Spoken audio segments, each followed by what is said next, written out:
MDaemon supports multi-server clustering for protection against service interruptions. Before setting up your cluster, these 3 requirements must be met. Each server or cluster node must be running the same version of MDaemon. Each node requires its own MDaemon registration key, and third-party load balancing tools should be used to route email traffic if the primary server goes down. The first step in configuring MDaemon in a cluster environment is to update the mailbox and folder paths to a location on your network that's accessible from all other nodes in the cluster. On the primary MDaemon server, navigate to the Cluster Service Configuration screen located under the Setup menu. Click on the Shared Network Paths tab, and then enter the shared path that all MDaemon servers in the cluster will use. The cluster service will automatically create the appropriate subfolders inside this directory. MDaemon will then update its settings to point to these locations, but any existing contents must be copied manually, which we'll discuss in Step 2. If you are using a UNC path, you'll need to run all MDaemon services as a user that has access to this network location. These settings are located in the Windows Control Panel under Administrative Tools, Services.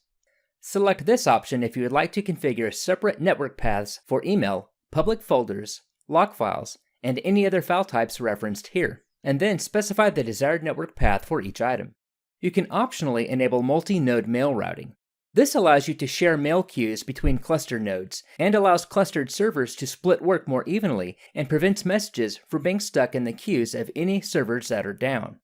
Step 2 is to move the contents of all shared folders to the shared network paths specified above. Next, install MDaemon on the secondary node. Be sure to use a unique registration key for each node in the cluster.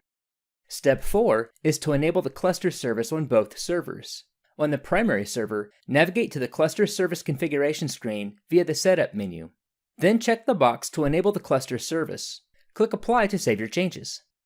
Next, enable the cluster service on all secondary nodes. When you click Apply, you'll receive this pop-up window indicating the features that are not compatible with clustering and are therefore disabled. Click OK to continue. For Step 5, we're ready to add secondary nodes to the cluster. On the primary server, right-click in the Registered Servers window, and then click on Add New MDaemon Server to Cluster.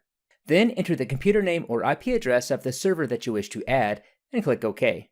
At this point, your new cluster node will be added with the status of Pending Join. We can then check the status on the second server that we just added. At this time, the second cluster node has been added, and the status is changed to Current. Back on the primary server, check the plugin's cluster log to verify that both servers are communicating with each other. Third-party load balancing tools can then be used to route email traffic to the backup server as needed. For more detailed instructions, check out our clustering how-to guide in the support section at mdaemon.com.